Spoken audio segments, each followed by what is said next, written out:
aí, galera? Vocês estão bem? Eu tô muito de boa. Já peço para vocês se inscrever aqui e deixa seu like para fortalecer o canal. Chega de conversa e vamos lá!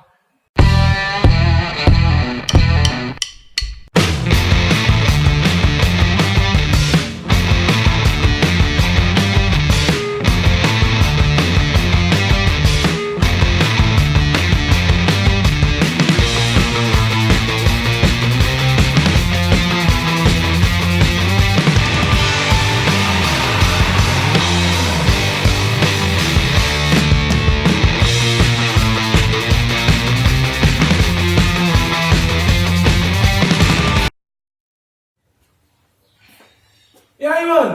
Tá de boa? Oi, irmão, tô suave. Hoje é feriado, né? A gente vai comer o quê? Sei lá, eu tava afim de comer uma pizza, sabe? Você vai querer? Se for querer, demorou. Então deixa eu ligar lá então. Liga. Pizzaria, pois não? Oi, eu quero duas pizzas. Uma grande, meia de portuguesa e 4 queijos.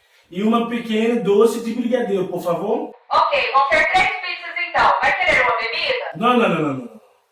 São duas pizzas. Uma grande, meia e uma pequena. Ah, entendi.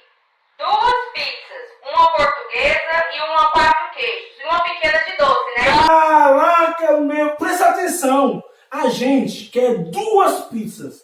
Uma grande, meia de portuguesa e 4 queijos. E uma pequena doce de brigadeiro.